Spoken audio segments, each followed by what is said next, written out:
오늘 구약에 있는 예언서 중에서 하박국서 1장을 이렇게 함께 읽었습니다.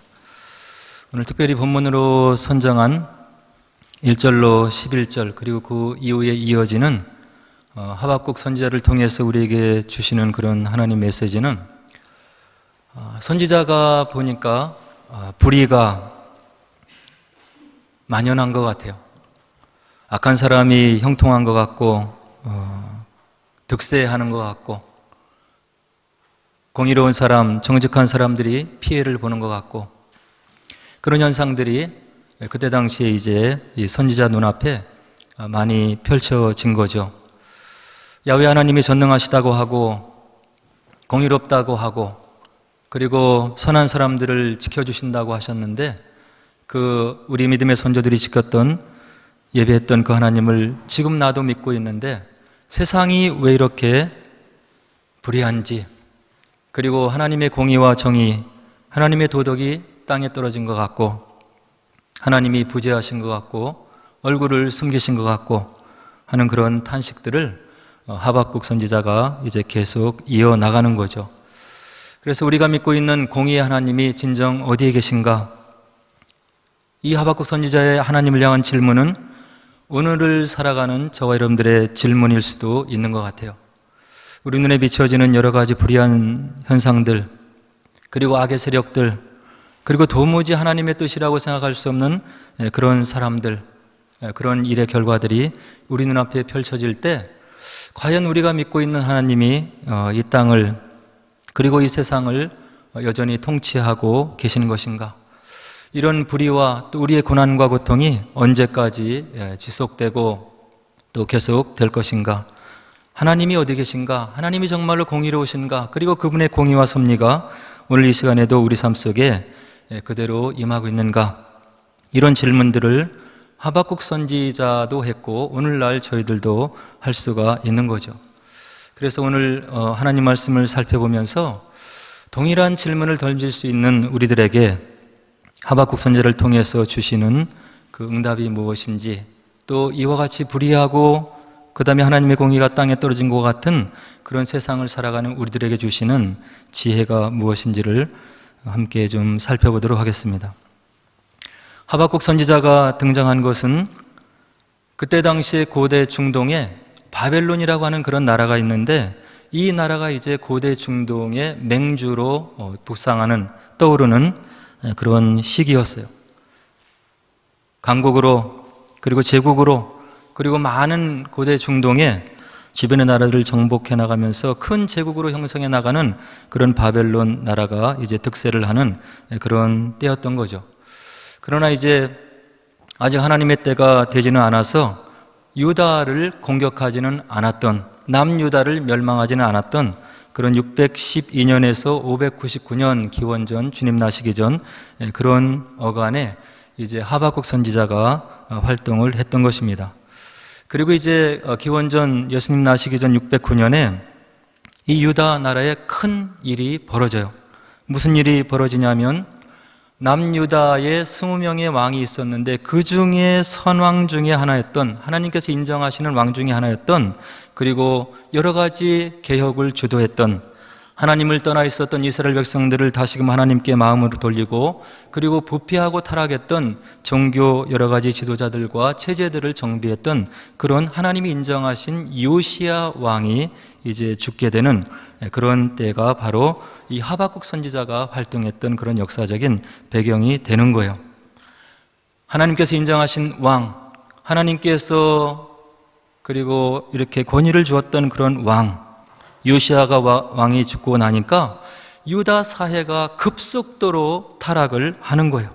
국가적으로 혼란이 찾아오고 도덕적으로 부패해지고 또 종교적인 타락, 이런 것들이 한꺼번에 휘몰아치는 그런 세대를 이제 하박국 선지자가 살 때 경험을 하게 되는 거죠. 그로 인해서 악인들이 득세를 하고 의로운 사람들이 핍박을 당하며 불의가 정의를 대신하는 그런 사회가 이제 눈앞에서 펼쳐지게 되는 거예요.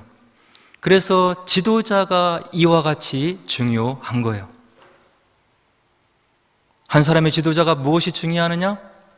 그 사람의 영향을 끼칠 수 있는 것이 제한적이지 않느냐? 그 밑에 있는 많은 사람들이 눈을 부릅뜨고 있고 정신을 똑바로 차리고 있으면 그래도 나라가 건실할 것이 아니냐, 이렇게 우리가 생각할 수 있는데, 역사 의식이 없고 세상을 바라보는 그런 바른 시야를 가지고 있지 않는 그런 지도자가 선정이 되면 그 이후에 모든 고난의 몫은 바로 백성들에게 오롯이 떨어지는 것을 역사는 분명히 우리들에게 보여주고 있는 거죠. 그래서 우리 주님께서 뭐라고 얘기를 하시냐면, 너희 통치자들을 위해서 기도하라. 그리고 너희를 다스릴 선한 군주가 태어나기를 위해서 기도하라. 선한 정치가가 너희들을 인도할 수 있도록 눈을 부릅뜨고 기도해야 되고, 책임의식을 가지고 역사의식을 가지고 바른 지도자가 선별되기 위해서, 선정되기 위해서 그렇게 너희들이 떠있는 그런 시야를 가지고 바른 지도자를 위해서 기도하고 선택해야 된다. 이렇게 하나님 말씀이 우리들에게 전해주고 있는 거죠. 그래서 우리의 투표 행위가 중요한 것이고, 바른 지도자, 국민을 위해서 헌신하고 노력할 수 있는 지도자를 선정하는 것이 이렇게 중요한 것입니다. 어찌되었거나 이와 같이 민족이 어려운 상황을 앞에 놓고 하나님께 그 민족의 문제를 가지고 나아가서 기도한 선지자가 바로 하박국 선지자였다고 하는 거예요. 어떻게 보면 본인 혼자 이와 같이 국가적인 혼란한 상황을 앞에 놓고 본인 혼자 이렇게 살아갈 수도 있었겠고, 본인이 누리면서 자기의 삶을 살아갈 수도 있었던 그런 선택이 혹시 하박국 선지자에게 있었을지도 모르겠어요. 그러나 기도하는 선지자, 부름받은 선지자, 예언자 이 하박국은 민족이 당하고 있는 이런 불의한 상황을 자신의 문제로 안고, 또 하나님 백성이 겪고 있는 그러한 영광이 달려있는 그런 문제로 안고, 이것을 하나님 앞에 기도로 바로 가지고 가서 하나님과 기도로 대화로 씨름하는 그런 장면이 하박국서에 기록이 되어 있는 거죠. 그래서 이 하박국 선지자는 여러분들이 알고 있는 나훔, 스바냐, 예레미야 이런 선지자들과 동시대에 살았던 그런 선지자라고 이렇게 알려지고 있는 거예요. 이스라엘 백성, 남유다 백성들의 지금 운명이 풍전등화와 같은 그런 때에 달려 있는 거죠. 바벨론이 계속 강국으로 이제 득세를 하게 되고, 이제 조만간 하나님의 심판의 때가 이제 돌아와서 남유다가 멸망하기 바로 직전인 그런 시대가 바로 하박국 선지자가 활동했던 그런 시대라고 하는 거죠. 그래서 하박국서를 읽어보면 다른 선지서와는 좀 다르게 하박국 선지자와 하나님이 대화를 나누고 있어요. 하나님, 제가 보니까 이러이러한 상황이 펼쳐지고 있는데 하나님의 뜻은 무엇입니까? 이것을 어떻게 내가 해석을 해야 되고 백성에게 전해야 됩니까? 거기에 대한 하나님이 응답을 친절히 주시고, 그런데 하나님의 응답이 내렸는데 이것을 생각해 보니까 이와 같은 의문점이 있고 이와 같은 불의한 면이 있는데 하나님, 이것이 바른 것입니까? 거기에 대한 하나님의 응답이 또 내려오고, 이렇게 하나님과 기도로 주고받고 하나님과 대화를 하다가 이제 마지막 3장에 가보면 하박국이 이러한 고백을 드리고 있어요.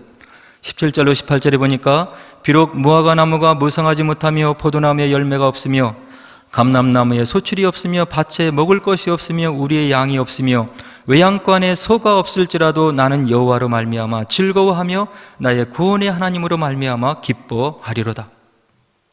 세상 돌아가는 것을 보고 하나님이 계신지 없는지 질문을 던졌던 하박국 선지자가 진솔한 마음으로 하나님에게 그 마음을 가지고 나아갔더니 하나님이 응답해 주시고 그의 마음속에 기쁨을 주시니까 그가 다시금 하나님에 대한 신뢰를 온전히 회복하고 영혼이 강해져서 마지막에 이와 같은 찬양을 올려드리는 하박국 선지자의 모습을 우리가 3장에서 확인해 볼 수가 있는 거예요.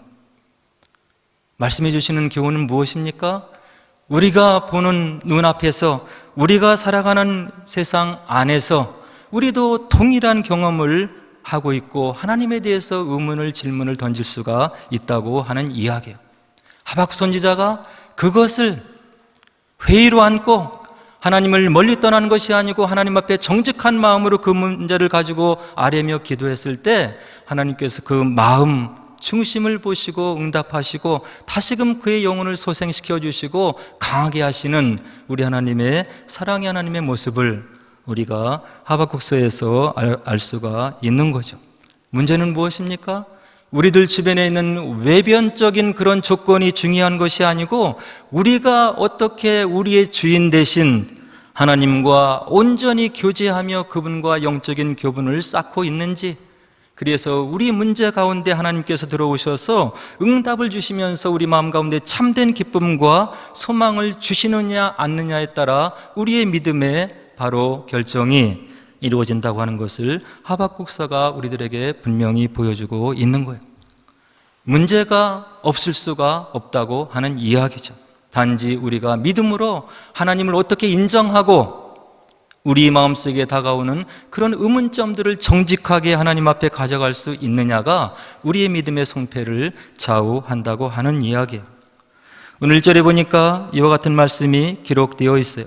선지자 하박국이 묵시로 받은 경고라. 우리를 사랑하신 하나님께서 우리의 믿음의 선조들에게도 계속해서 나타나셔서 하나님의 뜻이 무엇인지, 우리가 어떻게 살아야 되는지, 이 땅의 삶을 어떻게 영위해 나가야 되는지를 이와 같이 하나님께서 나타나셔서 가르쳐 주신다고 하는 이야기예요. 우리가 하나님을 알려고 노력해서가 아니라 저와 여러분들이 섬기는 그 하나님은 우리의 문제를 가지고 고민할 때 찾아와셔서 그 문제에 대한 해답을 주시고 우리 마음 가운데 용기를 주시는 그런 하나님이심을 오늘 1절에서 우리가 다시 한번 확인할 수가 있는 거죠. 2절에 보니까 하박국이 이와 같은 호소를 하고 있어요. 여호와여, 내가 부르짖어도 주께서 듣지 아니하시니 어느 때까지리까? 내가 강포로 말미암아 외쳐도 주께서 구원하지 아니하시나이다. 하나님이 얼굴을 숨기시고 나타나지 않는 것 같은 그런 때가 있다고 하는 이야기죠. 하나님이 다른 사람의 기도를 들어주시고 응답해 주시는 것 같은데 유독 나에게는 침묵하시는 것 같고 나타나지 않는 것 같고 나의 문제에 대해서 무관심함 같은 그런 하나님을 우리 마음속에 느낄 때가 있다고 하는 이야기. 다른 성경들은 무엇을 얘기합니까?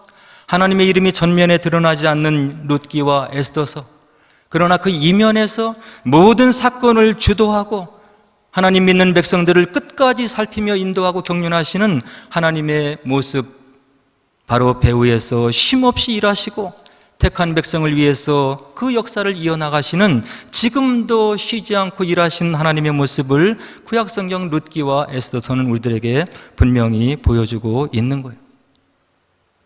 그리고 2절에 뭐라고 얘기하냐면 어찌하여 내게 죄악을 보게 하시며 패역을 눈으로 보게 하시나이까? 겁탈과 강포가 내 앞에 있고 변론과 분쟁이 일어났나이다. 4절에 보니까 이러므로 율법이 해이하고 정의가 전혀 시행되지 못하오니 이는 악인이 의인을 에워쌌으므로 정의가 굽게 행하여 지민이다.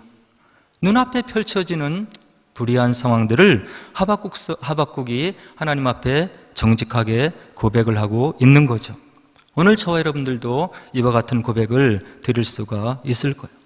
이와 같은 눈앞에 보이는 여러 가지 부조리들, 하나님이 없는 것 같은 현상들은 아마도 하나님을 대적하여 일어난 인간 세계에서 일어나는 당연한 일이라고 또 볼 수가 있겠죠. 그러나 아까도 말씀드렸듯이 이런 문제를 가지고 하나님을 멀리 떠나는 상황으로 나가는 것이 아니라 하나님께 정직히 나아가서 이런 문제를 가지고 기도하고 대화를 청하고 하나님의 뜻이 무엇인지를 끈질기게 하나님 앞에 나아가서 이야기하는 하박국의 모습을 오늘 성경 본문에서 우리가 배워야 될 것이라고 생각이 되는 거예요. 왜 이렇게 하박국의 마음이 하나님께로 꽂혀 있을까요? 어려운 일이 생긴다고, 이해할 수 없는 일이 생긴다고 하나님을 떠나는 것이 아니라 하나님이 살아계시고 지금도 나의 삶 속에 깊이 관여하시고 내가 질문을 던지면 하나님께서 응답하신다고 하는 그런 믿음을 하박국 선지자가 갖고 있었기 때문에 이런 일들이 있었던 것이라고 생각이 되는 거죠. 이와 같은 믿음을 히브리서 기자는 다음과 같이 이야기를 해주고 있어요. 믿음이 없이는 하나님을 기쁘시게 하지 못하나니 하나님께 나아가는 자는 반드시 그가 계신 것과 또한 그가 자기를 찾는 자들에게 상 주시는 이심을 믿어야 할지니라. 믿음이 없이는 하나님을 기쁘시게 하지 못한다. 하나님께 나아가는 자는 반드시 그가 계신 것과 그가 자기를 찾는 자들에게 응답해 주시고 상 주시는 이심을 믿어야 할지니라. 이것이 성경이 얘기하는 믿음의 법칙인 거예요. 우리 주님께서 모든 질병을 고쳐주실 때 내 믿음이 너를 구원하였느니라. 우리가 하나님께서 내 문제, 내 삶 속에 어떻게 역사하실 거를, 그리고 하나님께서 돌아가신 분이 아니고 지금도 살아계셔서 우리들과 함께 교통하시며 역사하시는 그런 살아계신 하나님을 믿느냐에 바로 우리의 마음이 달려 있다고 하는 이야기죠. 다른 성경 여러 군데를 보면 이사야서 58장 9절에 보면 내가 부를 때는 나 여호와가 응답하겠고 내가 부르짖을 때는 말하기를 내가 여기 있다 하리라. 우리 하나님의 약속이신 거예요. 예레미야 29장 12절 너희는 내게 부르짖으며 내게 와서 내게 기도하면 내가 너희를 들을 것이요. 시편 145편 여호와께서는 자기에게 간구하는 모든 자 곧 진실하게 간구하는 모든 자에게 가까이 하시는도다. 저는 자기를 경외하는 자의 소원을 이루시며 또 저희 부르짖음을 들으사 구원하시로다. 요한 1서 5장 그를 향하여 우리의 가진 바 담대한 것이 이거니니 그의 뜻대로 무엇을 구하면 들으심이라. 우리가 무엇이든지 구하는 바를 들으시는 줄을 안즉 우리가 그에게 구한 그것을 얻은 줄을 또한 아느니라. 하나님의 이름으로 주님의 명예를 걸고 그분의 권위를 걸고 그분의 말씀 속에서 약속해 주신 바로 응답의 보증수표와 같은 그런 말씀들인 거죠. 이와 같이 하나님 앞에 나아가서 정직하게 고백을 하고 하나님의 뜻을 묻는 하박국 선지자에게 이제 응답이 내려오는 거예요. 5절에 뭐라고 되어 있습니까? 여호와께서 이르시되 너희는 여러 나라를 보고 또 보고 놀라고 또 놀랄지어다. 너희의 성전에 내가 한 가지 일을 행할 것이라. 누가 너희에게 말할지라도 너희가 믿지 아니하리라. 선지자야, 눈앞에 지금 불의를 목도하고 내 믿음이 연약해지고 있느냐?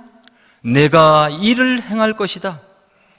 너희 생전에 한 가지 일을 행할 것인데 누가 너희에게 말할지라도 너희가 믿지 않는 그런 일을 내가 행할 것이다. 너무 염려하지 마라. 내가 택한 백성이고 너는 내가 택한 선지자임을 내가 인정하고 너의 마음속의 고통과 분한을 내가 풀어줄 것이고 모든 사람들이 인정할 수 없는 그런 엄청난 기사와 역사를 내가 너의 생전에 바로 이루어내게 하리라. 하나님의 응답이 하박국 선지자에게 임하고 있는 거예요. 공의로우신 하나님께서 역사 가운데서 이루어지는 여러 가지 상황들, 인간의 짧은 시야에서 불의한 것 같이 보이고 그것이 지속되는 것 같이 보이지만 그 모든 것을 좌시하지 않을 것임을 분명히 예단해 주시고 얘기해 주시는 우리 하나님의 말씀인 거죠. 6절에 뭐라고 또 그 보증의 말씀에 또 보충을 해주고 있냐면 보라 내가 사납고 성급한 백성 그 땅이 넓은 곳으로 다니며 자기의 소유가 아닌 거처들을 점령하는 갈대의 사람을 일으켰나니. 눈앞에서 보이는 유대민족의 타락상을 보고 불의가 있고 넘쳐나고 악인들이 득세한다고 내가 탄식하고 있느냐? 내가 이방민족을 막대기로 일으켜 세울 것이다. 성급한 백성, 사나운 백성, 땅이 넓은 곳으로 다니며 자기의 소유가 아닌 거처들을 점령하는 갈대아 사람들을 내가 일으켜서 교만해지고 강팍해지고 하나님을 떠난 내 백성 유다를 내가 징치할 것이다. 유다 백성들은 그들이 망하지 않을 것이라고 자신하고 있었어요. 그들의 삶은 하나님 보시기에 합당한 것이 하나도 없는데 명목상으로 야훼 하나님이 자기 하나님이니까 전능하신 분이 자기들을 보유하시고 인도하시는 분이니까 우리 민족이 멸망할 일은 없을 것이다. 이런 착각 속에서 살고 있었던 거죠. 그러나 하나님께서는 갈대아 백성들을 일으키셔서 그들의 곧은 목을 꺾으시고 심판하시고 그들에게 징계의 책적을 들으셔서 다시금 돌이키게 하시려고 하는 그런 큰 뜻을 지금 펼쳐나가고 있는 거예요. 오늘 본문 6절에 나오는 갈대아 사람을 일으켰다고 하는 주장에는 하나님께서는 야훼 하나님께서는 이스라엘 백성들의 하나님뿐만이 아니라 이 세상의 온 역사를 주관하시는 그런 주권자가 되심을 분명히 선포를 하고 있는 거죠. 이방의 역사도 나의 장중에 있는 것이고, 나의 경륜 가운데 있는 것이고, 나의 섭리 가운데 있는 것이고, 그들을 들어서 내 백성을 책직으로 때리고 그들을 돌이키게 하는 것도 하나님의 주권 가운데 있음을 오늘 6절에서 분명히 이야기를 해주고 있는 거예요. 오늘 하박국 선지자가 그의 대화 기록을 통해서, 그의 글을 통해서 우리에게 증언해 주는 것은, 비록 세상이 불의가 득세하고 하나님의 공의가 땅에 떨어진 것 같지만, 그 역사를 통해서 우리에게 증언해 주는 것은 무엇이냐면, 하나님의 공의는 굳건하게 서나가고 있는 것이고, 짧은 인간의 어떤 제한적인 생애를 넘어서서 그분의 뜻이 성취되어 가고 이루어지고 있음을 웅변적으로 보여주고 있는 거죠. 역사를 살펴보면 인류 역사가 아직도 부조리가 많고 어려움이 많은 것 같지만, 그래도 자꾸 개선되고 좋은 방향으로, 그리고 공의가 조금 더 넘쳐나는 방향으로 발전되고 있는 것을 우리가 볼 수가 있는 거예요. 노예 해방의 역사를 봐도 그렇고, 남녀 평등의 역사를 봐도 그렇고, 그리고 더 나은 삶을 위해서 노력하는 각각의 층의 많은 사람들의 노력의 결실들을 바라보면, 그래도 진보되는 모습으로 하나님의 뜻과 경륜 가운데 이 세상이 정의와 공의를 더욱더 회복해 나가는 그런 쪽으로 역사가 진보되고 있음을 우리의 눈앞에서 확인할 수가 있는 거죠. 그리고 두 번째는 무엇을 얘기하냐면, 역사의 참 주인, 경륜자, 섭리자는 바로 우리의 전능하신 하나님임을 우리가 믿어야 한다고 하는 이야기예요. 이 하나님을 믿지 못하면 문제 가운데 좌절할 수밖에 없는 거죠.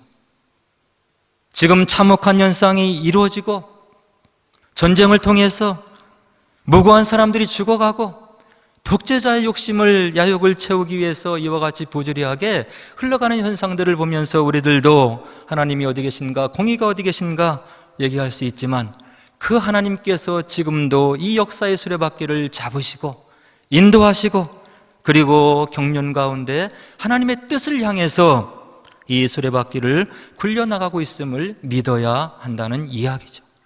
나에게 다가온 여러 가지 어려운 문제도 하나님의 뜻 가운데 바로 나에게 향한 하나님의 큰 뜻이 있음을 믿어야 우리의 믿음 생활이 승리를 할 수 있다고 하는 것을 오늘 하박국서는 우리들에게 분명히 보여주고 있는 거예요. 저와 여러분들이 믿음의 선으로 고백하고 있는 다윗은 시편 37절에서 이와 같은 고백을 하나님 앞에 올려드리고 있죠.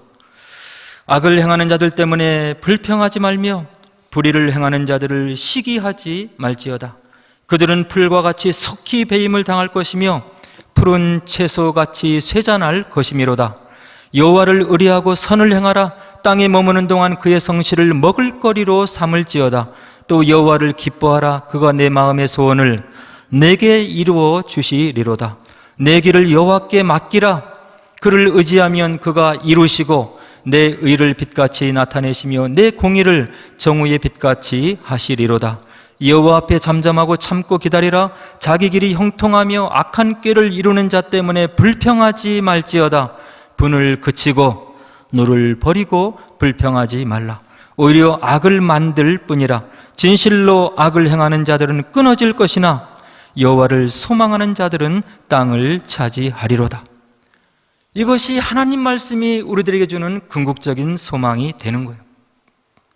거짓말이 아니고 기독교 역사 속에서 선지자들의 삶을 통해서, 이스라엘 백성들의 역사를 통해서, 기독교 역사 속의 선교자들의 삶을 통해서 하나님 말씀이 거짓이 아님을 오늘도 응변적으로 우리들에게 보여주고 있는 거죠. 우리의 삶 속에 앞으로 어떤 일들이 있을지 모르는 거예요. 그러나 우리가 분명히 잡아야 될 것은, 내가 믿음을, 하나님을 향해서 단심을 발휘하고 하나님께 믿음의 어떤 좌표를 놓는다고 한다면, 그 하나님께서 내가 온전히 이해하지는 못하지만 지금까지 나의 삶 속에 역사하신 그 하나님께서 나의 삶을 붙드시고 그분의 뜻 가운데 나를 평강을 주시고 나의 생애를 통해서 주님 나라를 회복하는 그런 위대한 역사에 쓰임 받도록 나를 섭리하시고 인도하실 거라 하는 그런 귀한 믿음을 가지시고, 앞으로 한 학기 또 지내는 학생들, 그리고 우리 성도 여러분들, 어려움이 있더라도 이 주님을 놓지 마시고 우리의 마음을 주님께로 놓고 이 주님과 함께 동행하며 그분의 큰 역사, 구원의 역사를 함께 회복해 나가는 동역자로서의 삶을 귀하게 사신 여러분 되기를 주의 이름으로 간절히 축원을 드립니다. 이제 우리 함께 기도하도록 하겠습니다.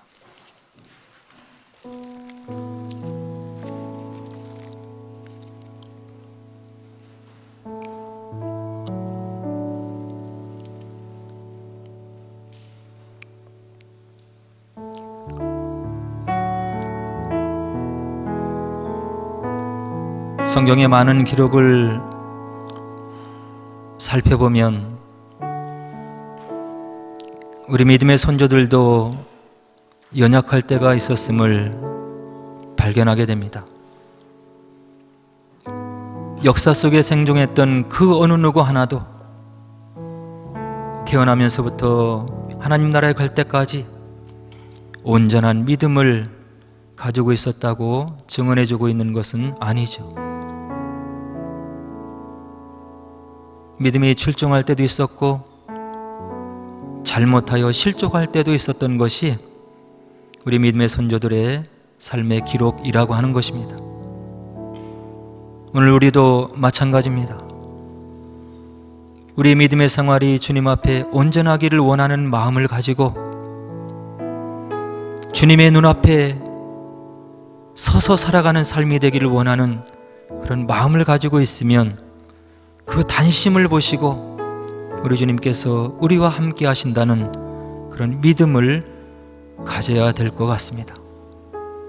앞으로 이루어지게 될 여러 가지 힘든 일들, 어려운 일들 때문에 믿음의 손을 놓지 마시고 역사를 통해 증언해 주시는 살아계신 하나님, 지금도 말씀을 통해서 성령을 통해서 우리 마음속에 역사하시는 그 하나님을 놓지 마시고 어려움을 기회로 삼아 우리의 믿음을 키워나가시고 주님 닮은 신앙을 가지셔서 우리의 믿음이 자라나서 주님의 사역에 동역하는 그런 성장한 성숙한 그런 우리가 되게 하옵소서.